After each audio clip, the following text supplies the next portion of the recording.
안녕하십니까? 오늘은 제81강 지난 시간에 이어서 평관격에 대한 설명을 더 드리도록 하겠습니다. 지난 시간에 강의한 내용 중에서 가장 포인트가 되는 것은 칠사를 다스리는 방법 세 가지의 내용이 되겠습니다. 첫째, 식신제살이 있었고, 두 번째가 살인상정의 형태가 될 것이고, 세 번째가 살인상생이 된다고 했습니다.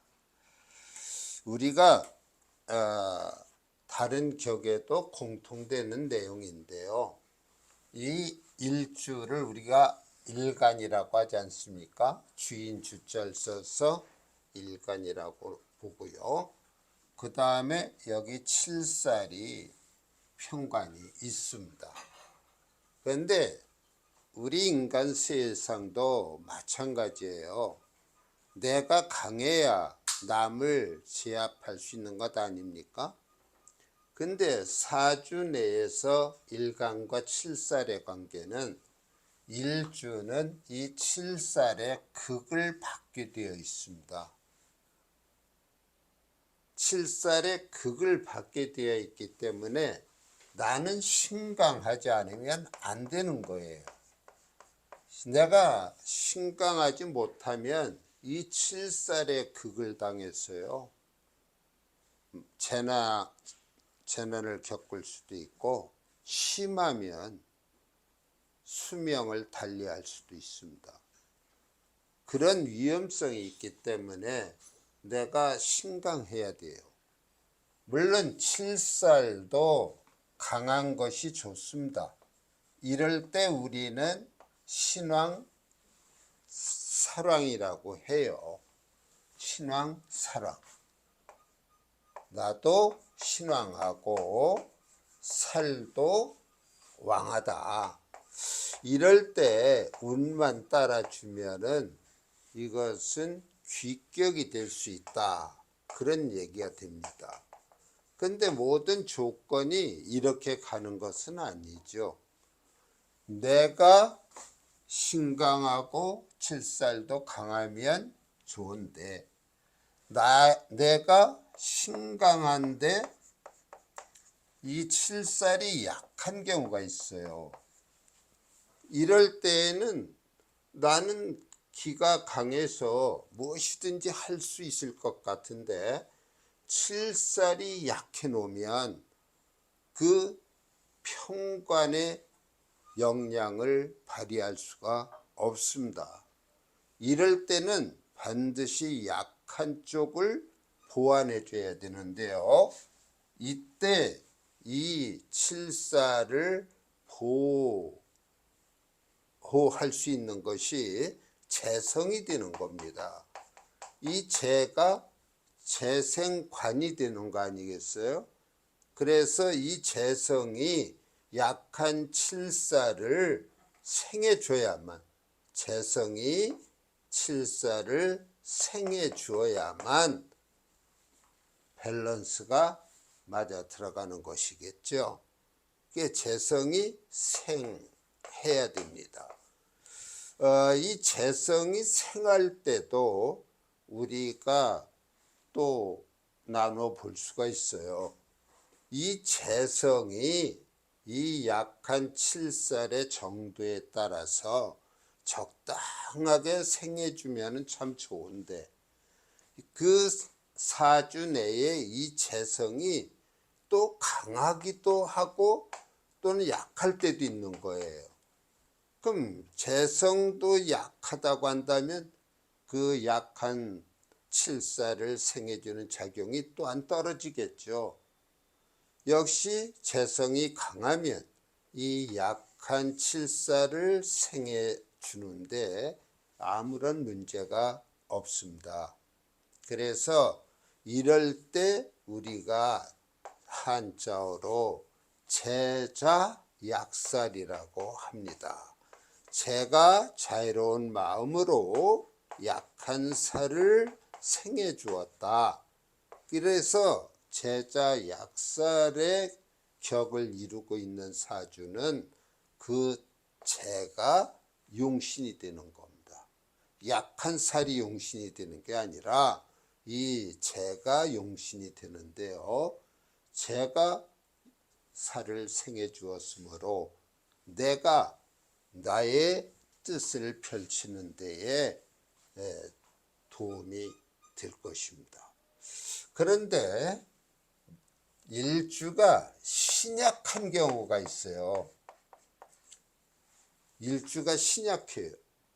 그럼 일주가 신약하다 보면은 칠살은 강해지기가 쉽습니다. 이럴 때는 어떻게 해야 되느냐? 그대로 두들기는 것을 막고만 있을 수는 없는 거 아니겠습니까? 그래서 이때는 이 신약한 일주는 누구에게 도움을 청해야 돼요? 인수한테 도움을 청하는 게 좋습니다. 인수. 그러면은 이 강한 칠살이 이 인수를 생하느라고 신약한 일간을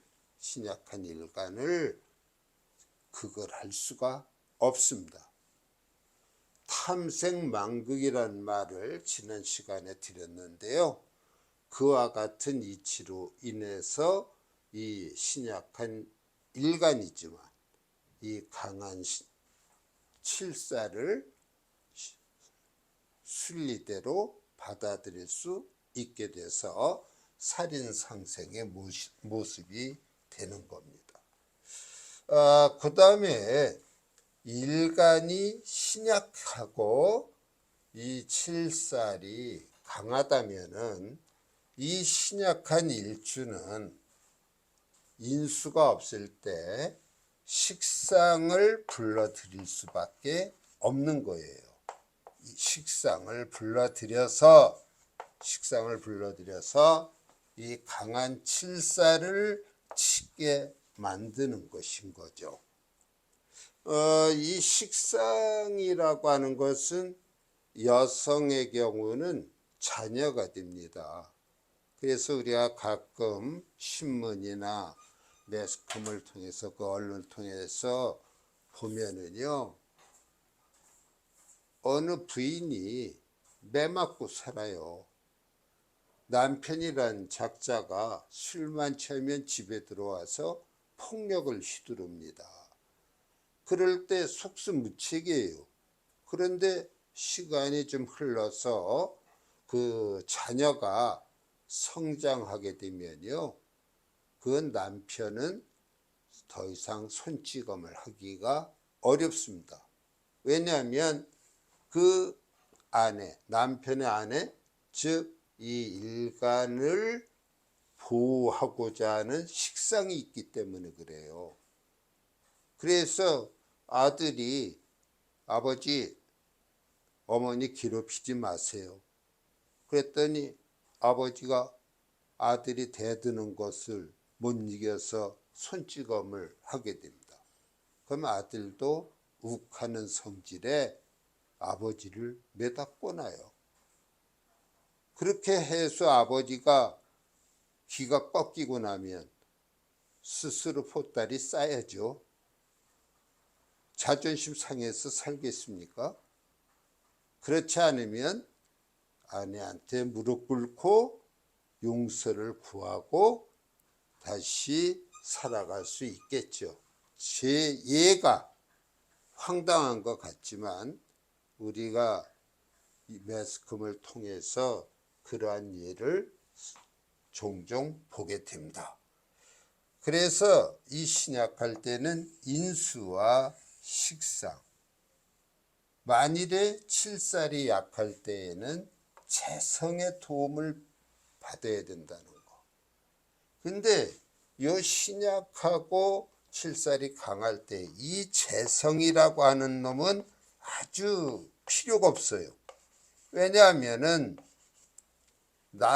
내가 신약해서 괴로운데 이 재성이라고 하는 것이 있어서 이 통관자 노릇으로는 인수를 제극인으로 깰 뿐만 아니라 그 재성이 칠사를 생하는 작용을 해서 오히려 나를 괴롭히는 현상이 강해지기 때문에 이때의 이 재성은 나로 봐서는 원수와 같은 존재가 되는 것이죠.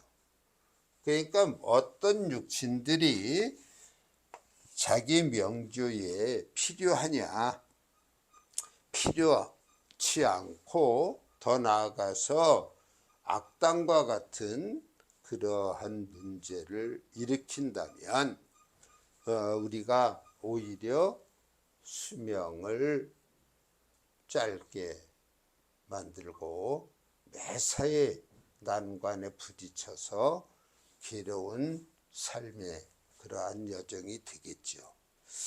자, 이렇게 우리가 비유적으로 말씀을 드릴 수가 있고, 이 평관격을 분석해 본다면 평관칠살은 대체로 물론 일간에 신왕하냐 신약하냐에 따라서 이 제복이라고 하는, 제복은 굴복시키는 것이죠. 그글에서 그 평관은 제복되어야 한다는 그런 논리가 성립이 됩니다. 왜냐하면 칠살은 신약한 사람에게는 도둑과 같이 비유하기도 해요. 도둑이라고 하는 것은 나의 모든 것을 빼앗아가는 존재 아닙니까? 그럼 당연히 거기에 따른 제압이 있어야 되겠죠. 그래서 평관은 우리가 제복될 대상으로 보게 되는데, 그것은 일간의 신강과 신약 여부에 따라서 결정될 사항입니다. 일주가 왕하고 칠살이 약할 땐 이 재성의 도움을 받아서 약한 칠살을 튼튼하게 만들어야 합니다. 그 다음에 일주가 약하고 칠살이 태ong한 경우에는요, 대개 인수라는 것을 쓰게 되고 아니면은 식신상관을 통해서 해결하게 되는데, 그럴 때 남자나 여자나 직업의 모습을 보면은 의사라든지 역술가, 우리 같은 사람들을 역술인이라고 부르는데, 이 역술가가 되기도 하고 또는 기술자가 되기도 한다. 다시 말하면은 인수가 요 사이에 놓일 수 있어요. 또는 식신과 상관이 놓일 수도 있습니다. 그 다음에 일주가 왕하고 칠살도 왕하다면은 법관이나 무관, 그러니까 군 장교나 이런 군인이 되어서 자신의 길을 마음껏 발휘할 수 있는 아주 좋은 그러한 명조가 될 수 있습니다. 이 평관격은요, 성질이 급해요. 차분히 생각하면 화를 내거나 서두르지 않아도 될 일을 성질이 급하기 때문에 욱하는 면이 있고, 그 대신 강직하기도 합니다. 그러니까 역시 무관에 어울리겠죠. 또 자신의 어떤 경륜을 출중하게 만드는 그러한 성격도 가지고 있습니다. 여기서 잠깐 지난 시간에 배운 정관격과 이 평관격을 예를 들어 말씀드리면, 정관격은 대체로 임명직에 맞습니다.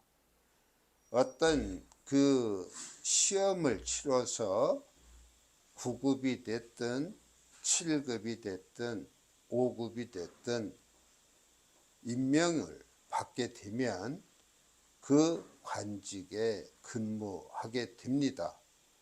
또 승진함에 따라서 그 위치에 맞는 그러한 일들을 하게 되는 것이죠.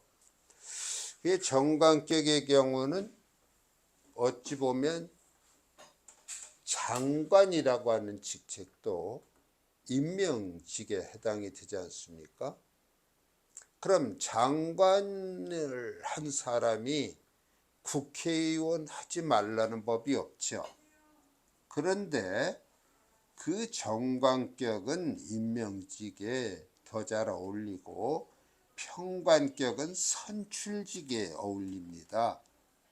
그래서 정관격에 의해서 어떤 관직에 있더라도 자기 자신이 평관격에 해당되면은 정치의 뜻을 두게 됩니다. 제가 살고 있는 그 지역에 지난번에 국회의원 선거가 있었어요. 그래서 그 선거에 출마한 분들의 사주를 제가 관여해서 살펴본 적이 있는데요. A당의 분은 정관격이었습니다. 그리고 B당의 후보는 평관격이었어요. 사주의 구조는 대동소이하게 막상막하를 이루는 귀격에 속했습니다. 그런데 그 선거 유세 기간에 이 국민들에게 어필하는 성향이 좀 달랐어요. 또 그들의 운을 살펴본 결과 제가 생각했던 그 평관격의 인물이 당선될 것이다 라고 예측을 했었는데요. 그 결과는 10,000표 이상의 차이를 내고 그 평관격의 주인공이 당선이 되는 것을 보았습니다. 그래서 제가 생각할 때 이 정관격이라고 한다면 관직으로 나아가되 임명직에, 평관격이라고 하면 상대와 피나는 싸움을 통해서 쟁취하는 그런 선출직에 어울린다라고 저는 제 나름대로의 고정관념을 갖고 있습니다. 여기 제가 한신이라고 하는 것, 이것이 뭐 꼭 평관격에 해당되는 용어가 아닙니다.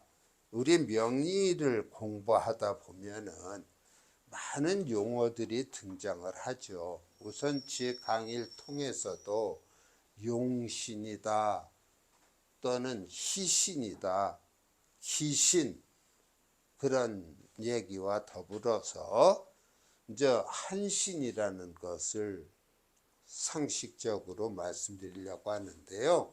이 한신이라고 하는 건 한가로울 한자를 써서 한신이라고 하는데, 쉽게 얘기하면 이 일간의 비경겁을 말하는 것입니다. 왜 그러냐면은 이 일간이라고 하는 존재는 어떤 A라는 육친과 C라고 하는 육친의 징검다리 역할을 하지 못한다. 다시 말하면 일간이 통관 역할을 하지 못한다는 것이지요. 그러면은 일간이 그러한 통관작용을 못할 때는 그 일간의 비견겁이 대신하게 된다. 그러니까 우리가 하나의 명조에는 모든 육신이 적당한 세력으로 골고루 들어있을 때 오행 구족격이 되어서 편안한 삶을 사는 그런 사주를 이루게 됩니다. 그래서 비경겁도 다시 말하면 비견도 필요합니다. 왜요? 오행의 순환 상생을 위해서도 필요하고 또한 이러한 한신으로서의 역할을 할 때도 있기 때문에 다시 말해서 통반자의 역할을 할 수도 있는 것이기 때문에 필요하다. 그래서 이 한신이라고 하는 것은 어떻게 보면은 한 마을에 덜렁거리는 건달과도 같아요. 나한테 도움을 주자면 반드시 대가가 지불이 돼야 되고요. 또 그 대가를 지불하면 그 한신에 해당하는 것은 그 일을 충분히 맡아서 성취해 냅니다. 그래서 이 한신이라는 생각이 갑자기 들어서 용어 해설 면에서 설명을 드렸습니다. 또 시간이 흘러서 오늘 강의도 여기서 마쳐야겠습니다. 아직 평관격에 대한 이론을 다 말씀드렸지 못했고요. 그 다음에 또 이 평관격의 신뢰들을 들어서 우리가 격을 잡고 용신을 잡고 그 평관의 성정에 따른 그의 어떤 직업이나 또는 그의 여생을 살펴보아야 되겠지요. 자, 오늘 강의 들어주셔서 감사하고요. 여기서 마치겠습니다.